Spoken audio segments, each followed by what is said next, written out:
স্বাগত নিউজ 24 দিনের সংবাদে আপনাদের সাথে আছি আমি তাবাসসুম আহমেদ। দেশে রাশিয়ার টিকা স্পুটনিক ভি এর জরুরি ব্যবহারের অনুমোদন দেওয়া হয়েছে।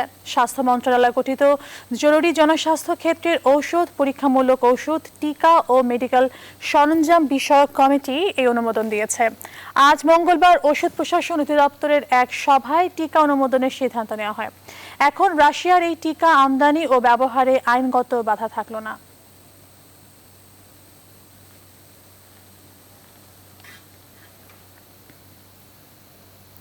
দর্শক, এই বিষয়ে বিস্তারিত জানাতে ঔষধ প্রশাসনের কার্যালয় থেকে যুক্ত হচ্ছেন সহকর্মী রিশাদ হাসান। আর রিশাদ, রাশিয়ার টিকা অনুমোদন নিয়ে সবশেষ কি তথ্য আছে আপনার কাছে?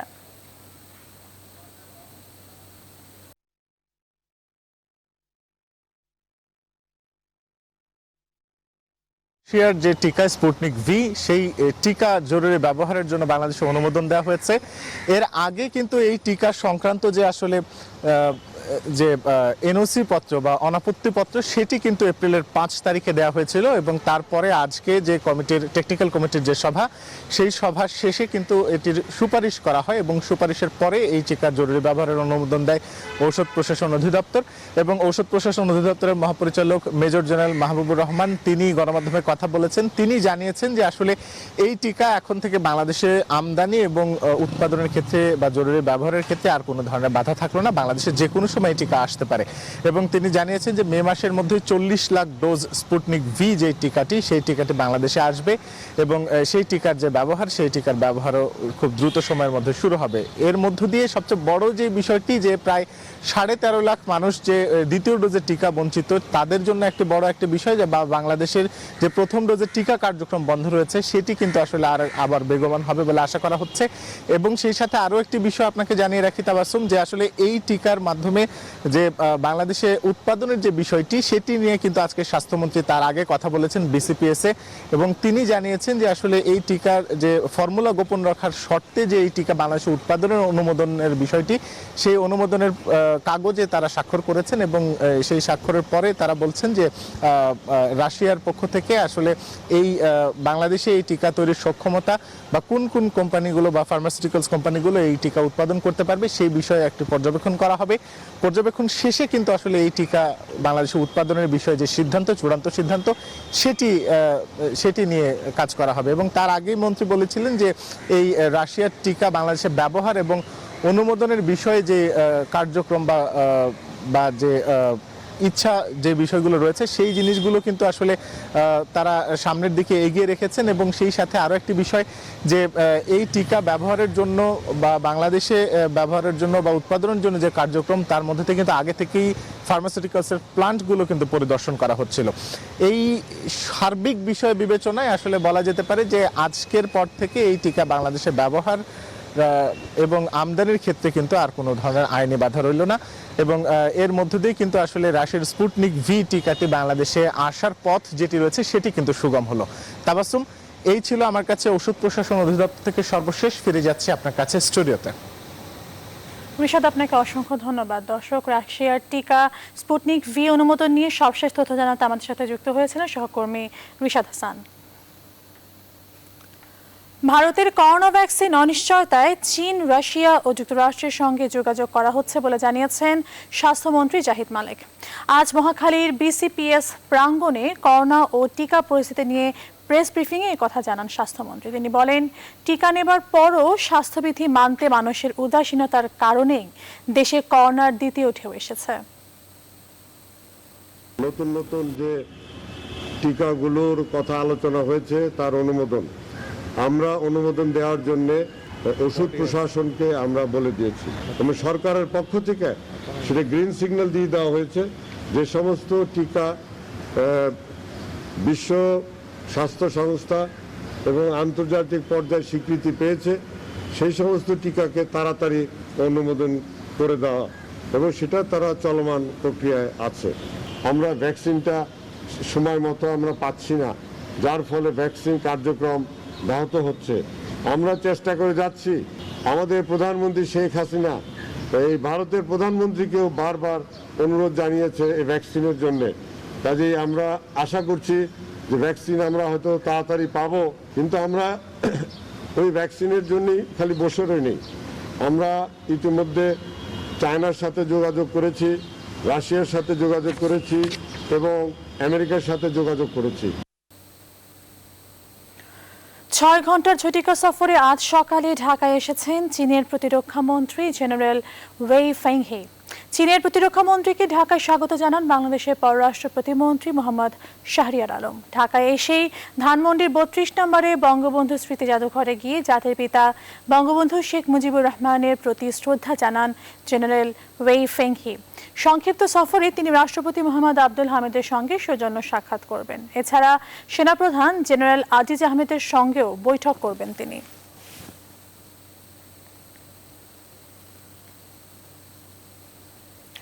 করোনা পরিস্থিতি সামাল দিতে চীনের উদ্যোগে দক্ষিণ এশিয়ার 6টি দেশে পররাষ্ট্রমন্ত্রী পর্যায়ের বৈঠক চলছে। দুপুর 2টায় অনলাইন প্ল্যাটফর্মে এই বৈঠক শুরু হয়েছে বলে পররাষ্ট্র মন্ত্রণালয় সূত্রে জানানো গেছে। বাংলাদেশের পররাষ্ট্রমন্ত্রী এ.কে আব্দুল মোমেন ও চীনের পররাষ্ট্রমন্ত্রী ওয়াং ই ছাড়াও এই বৈঠকে অংশ নিচ্ছেন পাকিস্তান, আফগানিস্তান, শ্রীলঙ্কা ও নেপালের পররাষ্ট্রমন্ত্রীরা। এতে কোভিড মোকাবেলা এবং কোভিড পরবর্তী অর্থনৈতিক পুনরুদ্ধারের পাশাপাশি দক্ষিণ এশিয়ার দেশগুলোর জন্য ইমার্জেন্সি মেডিকেল সাপ্লাই ডিপো গড়ে তোলার বিষয়ে আলোচনা হবে। এর অধীনে টিকা, ক্যানুলা এবং আইসিইউ বেড সহ আরও কি সহযোগিতা দেবে চীন তা জানা যাবে। তবে বাংলাদেশ বৈঠকে জরুরি ভিত্তিতে টিকা পাওয়ার বিষয়ে জোর দেবে বলে জানা গেছে।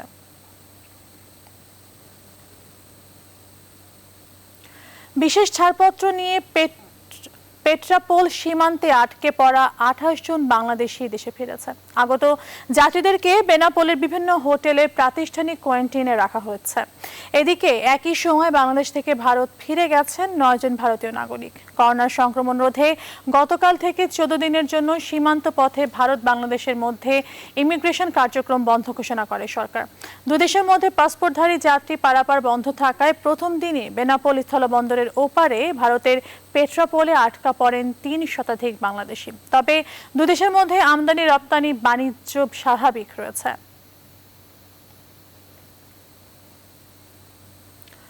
করোনায় থমকে থাকা শিক্ষা ব্যবস্থার আধুনিকায়ন প্রয়োজন। সেই সাথে ক্ষতিগ্রস্ত শিক্ষক এবং শিক্ষার্থীরা যেন শিক্ষা বিমুখ হয়ে ঝরে না পড়ে, বন্ধ না হয় শিক্ষা প্রতিষ্ঠান, সেদিকেও লক্ষ্য রাখতে হবে। আর সেজন্য আসন্ন বাজেটে শিক্ষা খাতে বরাদ্দ বাড়ানোর কথা বলছেন শিক্ষা সংশ্লিষ্টরা। বলেছেন, গতানুগতিক শিক্ষা ব্যবস্থা থেকে বেরিয়ে শিক্ষার প্রযুক্তিগত উন্নয়নের কোনো বিকল্প নেই। সজল দাস জানাচ্ছেন বিস্তারিত। করোনায় থমকে গেছে শিক্ষা ব্যবস্থা, কবে স্বাভাবিক হবে তাও অনিশ্চিত। করোনা বাস্তবতায় শ্রেণীকক্ষের গতানুগতিক শিক্ষা ব্যবস্থায় ফেরার সম্ভাবনা নিয়ে সংশয়ে শিক্ষা সংশ্লিষ্টরা। সেক্ষেত্রে প্রযুক্তির ব্যবহারে জোর দিচ্ছেন তারা। অনলাইন এডুকেশনকে বিশেষ গুরুত্ব দিতে হবে, দেরি করা যাবে না, কারণ এই করোনা মহামারী শেষ হচ্ছে না। এই বাজেটে এডুকেশনকে গুরুত্ব দিয়ে, টেকনিক্যাল এডুকেশনকে গুরুত্ব দিয়ে, ডিজিটাল এডুকেশনকে গুরুত্ব দিয়ে, অনলাইন এডুকেশনকে গুরুত্ব দিয়ে এবং বাজেটে জিডিপি ন্যূনতমকে 2-এর জায়গায় 4-এ আসতেই হবে। করোনায় আর্থিক ক্ষতি, খাদ্য নিরাপত্তার অভাব আর নব্য বেকারত্বের কারণে সৃষ্ট শিক্ষা সংকট মোকাবেলায় আসন্ন বাজেটে এই খাতে বরাদ্দ বাড়ানোর কথা বলছেন শিক্ষা সংশ্লিষ্টরা।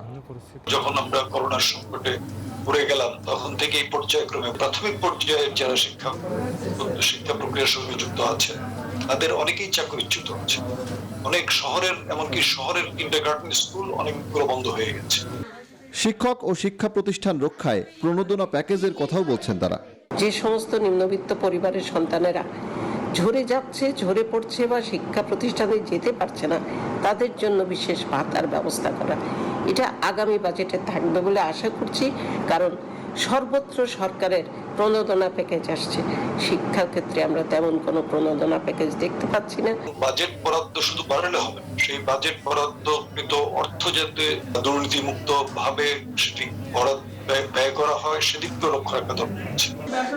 চলতি অর্থ বছরে শিক্ষা খাতে মোট বরাদ্দ ৬৬,৪০১ কোটি টাকা, যা মোট বাজেটের ১১.৬৯%। করোনা পরিস্থিতি দেশের শিক্ষা ব্যবস্থায় যে ক্ষতের সৃষ্টি করছে তা পুনরুদ্ধারে বরাদ্দের এই পরিমাণ বৃদ্ধির কোনো বিকল্প নেই বলেই মত শিক্ষা সংশ্লিষ্টদের। সজল দাস, নিউজ 24, ঢাকা। নারায়ণগঞ্জে আলোচিত 7 খুনের আজ 7 বছর পূর্ণ হলো। আলোচিত ওই 7 খুনের নৃশংসতা সারা দেশেই সাড়া ফেলেছিল। তবে আলোচিত এই হত্যা মামলার রায় এখনো বাস্তবায়ন হয়নি।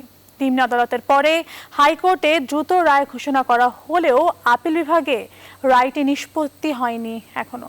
এতে হতাশ নিহতের স্বজনরা। তাদের দাবি, উচ্চ আদালত যেন দ্রুত এই হত্যাকাণ্ডের আসামিদের দৃষ্টান্তমূলক শাস্তির রায় কার্যকর করেন।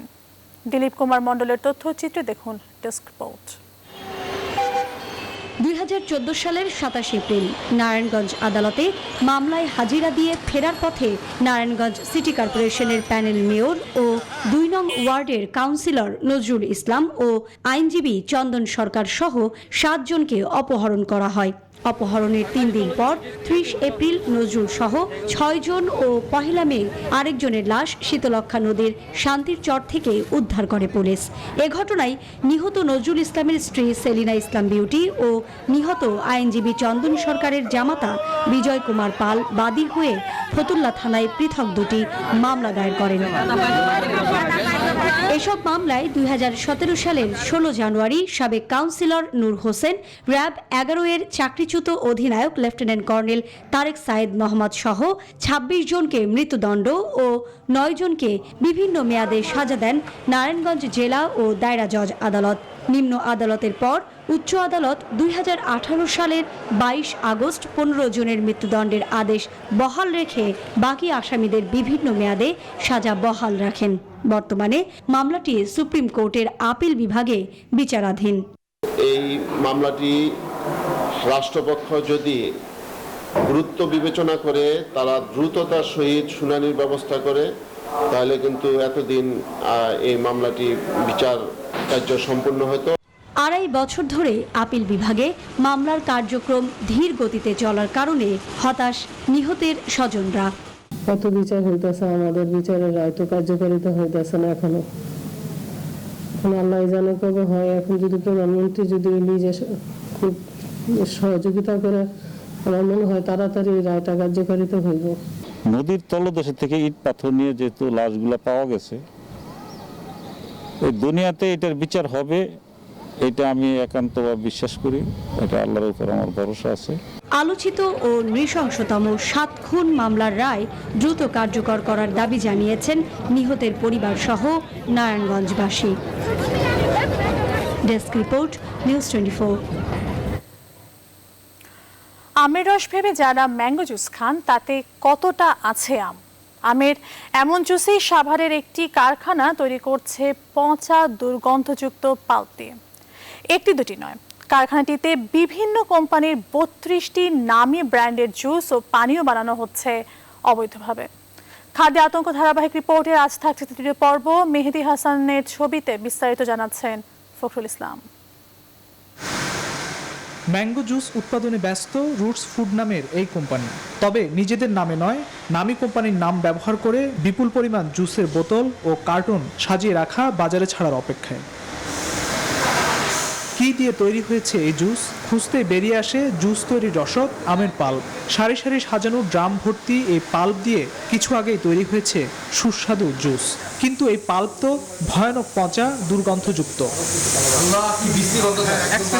এটা পচা দুর্গন্ধ বাইরে হচ্ছে, যা তাদের কাগজপত্র লেখা আছে মেয়াদোত্তীর্ণ, তারা মেয়াদোত্তীর্ণ, আমরা হাতে নাতে ধরছি। রহস্য বেরিয়ে পড়লে সংবাদকর্মীদের বোঝালেন এই পাল্প আর ব্যবহার করবেন না। একই কোম্পানি বানাচ্ছে হরেক রকম পণ্য, কিন্তু তাও আবার নিজেদের ব্র্যান্ড নয়, বানাচ্ছে দেশের নামি দামি এরকম 4 থেকে 5 ধরনের জুস, তাও আবার ভেজাল এবং পচা আমের পাল্প দিয়ে। শুধু তাই নয়, এই কোম্পানিটি পানিসহ এরকম 31টি প্রোডাক্ট বানাচ্ছে, যা ছড়িয়ে দিচ্ছে সারা দেশে। এতে মারাত্মক ক্ষতির মুখে পড়ছে মানব স্বাস্থ্য। কি নেই কারখানাটিতে? পাশেই বানানো হচ্ছে একাধিক নামী ব্র্যান্ডের পানীয়। তাদের নিজস্ব পণ্য কম জনপ্রিয় বলেই নাকি এসব ব্র্যান্ডের পণ্য বানাচ্ছে তারা। 2টি কোম্পানির সাথে উৎপাদনের চুক্তি দেখাতে পারলেও বাকিগুলো অবৈধভাবেই তৈরি করছে। ডিএসটা অনুমোদন নেই এরকম কোনো খাদ্য বানানো কারোর পক্ষেই মোটামুটি সমীচীন না আমি মনে করি। অন্যায় করছে অবশ্যই, যদি আমরা বাড়িয়ে থাকি তাহলে অবশ্যই অন্যায় করছে। কারখানার গোডাউনে দেখা গেল রাসায়নিক ও রঙের মজুদ। এই কারখানার উপরতলায় চলছে আরো বড় কারবার। বিপুল পরিমাণ চানাচুর সহ নামী ব্র্যান্ডের বিভিন্ন খাদ্যপণ্য আগেই তৈরি করে রেখেছে।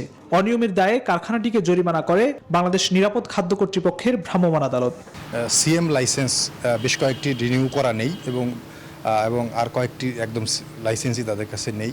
সবকিছু অপরাধে আমরা নিরাপদ খাদ্য আইন 2013 অনুযায়ী রুটস ফুড অ্যান্ড বেভারেজকে 5 লক্ষ টাকা অর্থদণ্ড করেছি। হ্যাঁ, এগুলো আমার নষ্ট পাল্পের তৈরি 2টা ব্যাচ হয়েছে, সবগুলো আমরা হেল্ড আপ করে দিয়েছি। এগুলো মাস্ট বি ড্রেন। পরে উৎপাদিত ভেজাল এসব জুস ধ্বংস করে কারখানাটি। জুসের প্রবলেম, হ্যাঁ জুস ভালো না, গন্ধ। মিথ্যা বা প্রতারণামূলক লেবেলিং তৈরি করে কোনো ব্র্যান্ডের খাদ্যকে নতুনভাবে মোড়কজাত করে ভেজাল খাদ্য তৈরি করার যে প্রবণতা, এটা কোনো একটা সিঙ্গেল সংস্থা এটা নিয়ন্ত্রণ করা খুবই অসাধ্য একটা কাজ। এক্ষেত্রে সবাই সম্পৃক্ততা দরকার। বিশ্লেষকরা বলছেন, খাদ্য উৎপাদনে অনিয়ম ভেজাল দূর করতে নিয়ন্ত্রণকারী কর্তৃপক্ষগুলোর সমন্বিত উদ্যোগ জরুরি। ফখরুল ইসলাম, নিউজ 24, ঢাকা। নিউজ 24 দিনের সংবাদে নিচ্ছি একটি বিরতি, আমাদের সঙ্গেই থাকুন। আর একবার স্বাগত, দেখছেন নিউজ 24 দিনের সংবাদ। করোনা ভাইরাস প্রতিরোধে রাশিয়ার উদ্ভাবিত ভ্যাকসিন স্পুটনিক ভি ব্যবহারে জরুরি অনুমতি দিয়েছে ওষুধ প্রশাসন দপ্তর। আজ ওষুধ প্রশাসন অধিদপ্তরের মহাপরিচালক মেজর জেনারেল মাহবুবুর রহমান এই কথা জানান। এই ভ্যাকসিনের প্রিক্লিনিক্যাল ট্রায়াল রিপোর্ট, তারপরে ক্লিনিক্যাল ট্রায়ালের ফেজ 1, ফেজ 2 এবং ফেজ 3 ট্রায়াল রিপোর্ট, এগুলো সব ইভালুয়েশন করা হয়েছে। করার পরে আমরা দেখতে পেয়েছি যে এটির এফিকেসি স্ট্যান্ডার্ড ভালো, এটি প্রায় 91% এফেক্টিভ এবং সেফটি মার্জিনও ভালো। তো সার্বিক বিবেচনা করে আমাদের দেশের বর্তমান যে প্যান্ডেমিক চলছে সারা পৃথিবীব্যাপী, সেই বিবেচনা রেখে আমরা এই স্পুটনিক ভি ভ্যাকসিনটি আমরা ইমার্জেন্সি ইউজ অথরাইজেশন দিয়েছি। এটি 2 ডোজের ভ্যাকসিন। এটি হচ্ছে 21 দিন পরে, ফার্স্ট ডোজ দেওয়ার পরে 21 দিন পরে সেকেন্ড ডোজ দিতে হয়। এবার ফার্স্ট সিকিউরিটি ইসলামী ব্যাংক অর্থ বাণিজ্যের সংবাদ। করোনা মহামারীর বছর 2020 সালে 53,000 কোটি ডলারেরও বেশি বৈদেশিক বিনিয়োগ পেয়েছে সৌদি আরব। পূর্ববর্তী বছরের তুলনায় গেল বছর দেশটিতে বৈদেশিক বিনিয়োগ মূল্য 9% বৃদ্ধি পেয়েছে বলে জানিয়েছে আরব নিউজ। সৌদির কেন্দ্রীয় bank Saudi Arabia monetary agency জানায়, গেল বছর দেশে বৈদেশিক বিনিয়োগ পূর্ববর্তী বছরের চেয়ে বেড়েছে 4,621 কোটি ডলার। 2019 সালের শেষ নাগাদ 49,000 কোটি ডলার ছিল বৈদেশিক বিনিয়োগের পরিমাণ। বিশ্লেষকরা বলেন, সৌদি আরবে মূলধন বৃদ্ধি মূলত দেশটিতে বিনিয়োগকারীদের আকৃষ্ট হতে সহায়তা করেছিল। বেশ কিছু বিনিয়োগ আইনকে যুগোপযোগী করে তোলার এমনটা সম্ভব হয়েছে। এরই মধ্যে আগামী 10 বছরের জন্য বিদেশি বিনিয়োগকারীদের দৃষ্টি আকর্ষণ করতে 27 লাখ কোটি সৌদি রিয়ালের একটি ঘোষণা দিয়েছে সরকার।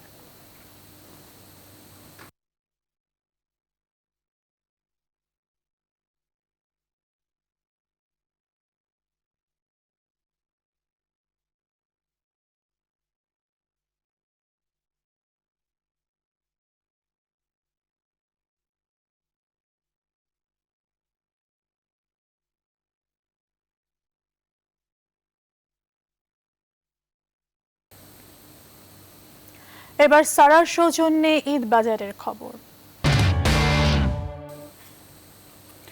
দোকানপাট ও শপিং মল খুলেছে, ক্রেতার সমাগমও বাড়ছে। দর্শকের বিষয়ে বিস্তারিত জানাতে রাজধানীর শান্তিনগর থেকে যুক্ত হচ্ছেন সহকর্মী তালুকদার বিপ্লব। বিপ্লব, মার্কেটে ক্রেতার সমাগম কেমন দেখছেন? ঈদের বেচাকেনা নিয়ে কি বলছেন ক্রেতা বিক্রেতারা? আর এছাড়া স্বাস্থ্যবিধি কতটুকু মানা হচ্ছে সেখানে?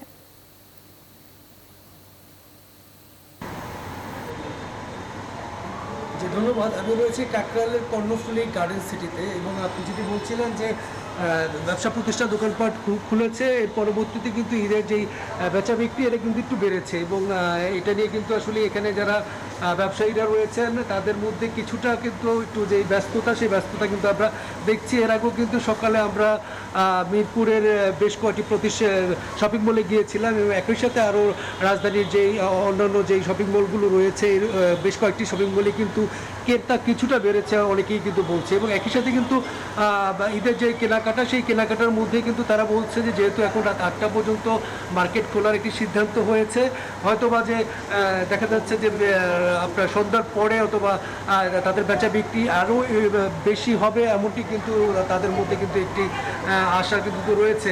এবং এর মধ্যে কিন্তু এই যে স্বাস্থ্যবিধির কথা আমরা বলছেন, আমরা আসলে সব জায়গাতেই কিন্তু আসলে স্বাস্থ্যবিধি মেনে দোকানপাটের খোলার এবং একই সাথে কিন্তু যে ক্রেতারা আসছে তাদেরকে স্বাস্থ্যবিধি মেনে ভিতরে প্রবেশ করার জন্য কিন্তু বলা হচ্ছে এবং মার্কেটগুলোতে কিন্তু এই ব্যবস্থাপনা কিন্তু রাখা হয়েছে এবং সেইভাবেই কিন্তু এই মার্কেটের যে সার্বিক যে কার্যক্রম সেই কার্যক্রমগুলো আমরা দেখেছি। আপনি দেখছেন যে কর্ণফুলী যেই সিটি গার্ডেন, যে কর্ণফুলী গার্ডেন সিটি যেটি রয়েছে সেখানে আমরা নিয়ে ফার্স্ট ফ্লোরে রয়েছি, সেকেন্ড ফ্লোর এবং পরে যে ফ্লোরগুলো রয়েছে সেই ফ্লোরগুলোতে কিন্তু এমনিতে কিন্তু কাস্টমারের মোটামুটি কিছুটা একটু চাপ রয়েছে, কারণ দুপুরে আপনি জানেন যে দুপুরের সময় চলছে, হয়তো বা তাদের বক্তব্য অনুযায়ী আমি যতটুকু শুনছি যে হয়তো বা সন্ধ্যার পর বা ইফতারের পরে গিয়ে ক্রেতার বাড়ার সম্ভাবনা একটু রয়েছে। আসলে এই ছিল আমার কাছ থেকে সব শেষ। বিপ্লব, আপনাকে ধন্যবাদ। দর্শক, কতটুকু স্বাস্থ্যবিধি মেনে শপিং মলগুলোতে ঈদের বেচাকেনা হচ্ছে জানাতে যুক্ত হয়েছিলেন শান্তিনগর থেকে সহকর্মী তালুকদার বিপ্লব। সারা বিশ্বের মুসলমানদের কাছে রমজান মাসের গুরুত্ব ও ফজিলত অনেক, আর রোজাদারদের কাছে সবচেয়ে আনন্দের ক্ষণ ইফতারের মুহূর্তটি। তাই তো ইফতারিতে থাকে বাহারি খাবারের আয়োজন। যুক্তরাষ্ট্রে বসবাসরত মুসলমানরাও রকমারি খাবারে সাজান তাদের ইফতার। বিস্তারিত দেখুন আসমাতুলি ডেস্ক রিপোর্টে।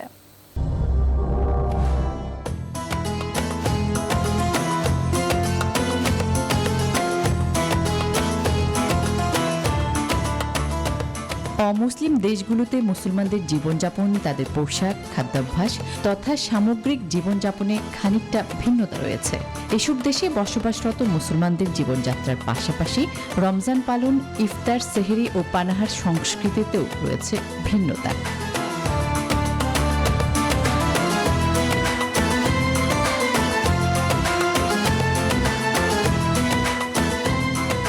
যুক্তরাষ্ট্রেও চোখে পড়বে একই চিত্র। দেশটিতে প্রায় 1 কোটি মুসলমানের বসবাস। তবে ইফতারে কিছু কিছু জিনিস সব জায়গায় কম বেশি ব্যবহার হয়, যার মধ্যে খেজুর অন্যতম।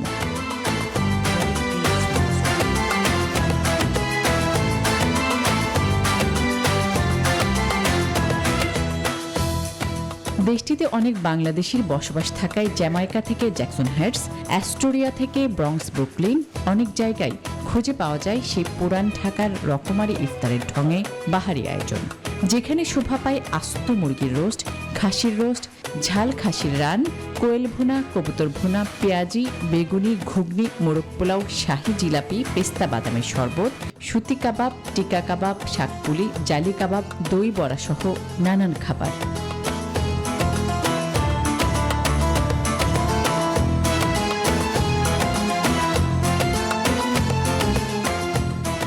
পাশাপাশি শাহী জিলাপির খোঁজও করেন অনেকে।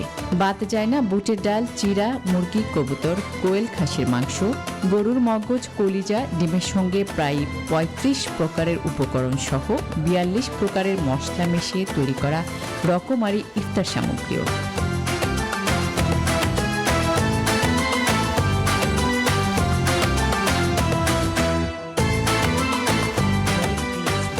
সামাজিক, সাংস্কৃতিক, আঞ্চলিক পেশাজীবী সংগঠনের পাশাপাশি রাজনৈতিক দলগুলো ইফতার পার্টির কালচারে মেতে ওঠে।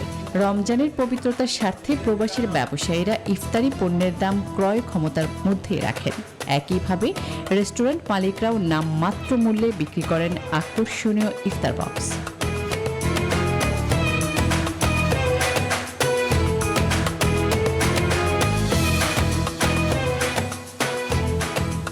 এছাড়াও যুক্তরাষ্ট্রের প্রেসিডেন্টের দাপ্তরিক বাসভবনে প্রতি বছরই মুসলিম কূটনীতিকদের সম্মানে ইফতারের আয়োজন করা হয়। হোয়াইট হাউসে এ রীতি চালু করে গেছেন সাবেক প্রেসিডেন্ট বিল ক্লিন্টন। এই ইফতার পার্টিতে অংশগ্রহণ করেন বিভিন্ন দেশের মুসলিম প্রতিনিধিরা।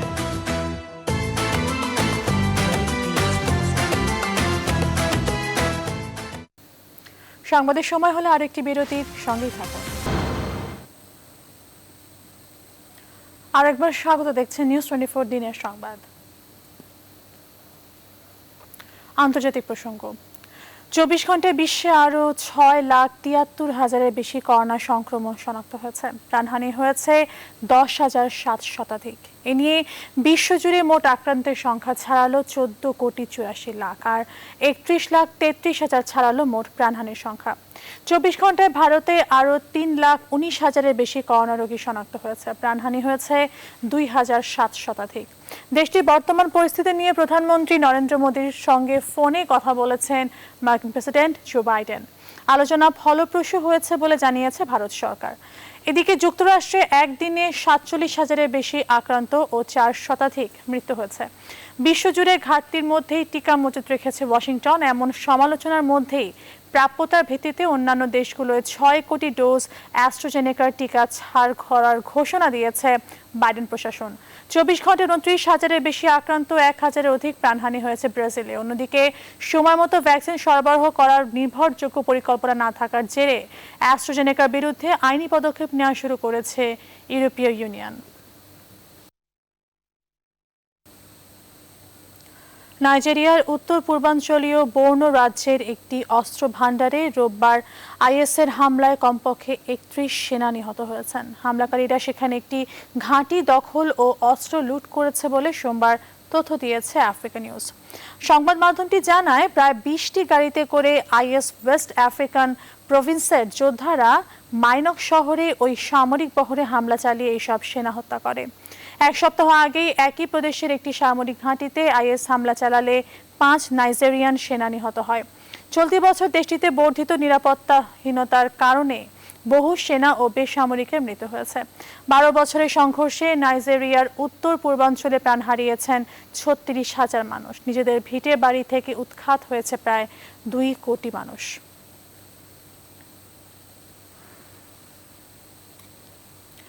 এবার বিদ্রোহীদের কাছে থাইল্যান্ড সীমান্তবর্তী মিয়ানমার সেনাবাহিনীর একটি ঘাঁটি নিয়ন্ত্রণ হারালো জান্তা সরকার। মঙ্গলবার সকালে পূর্বাঞ্চলীয় ওই ঘাঁটি দখলে নেওয়া হয় বলে জানিয়েছেন বিদ্রোহীদের এক কর্মকর্তা। এমন খবর জানিয়েছে এএফপি। গেল 1 ফেব্রুয়ারি অভ্যুত্থানের মাধ্যমে ক্ষমতা দখল করে মিয়ানমার সেনাবাহিনী। এরপর গণতন্ত্র পুনরুদ্ধারের দাবিতে রাস্তায় নামে দেশটির সাধারণ মানুষ।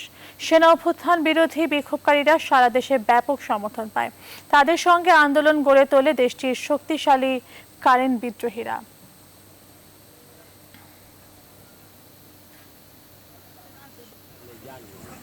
নিউজ 24 দিনের সংবাদ এখন এ পর্যন্তই। সবাইকে ধন্যবাদ।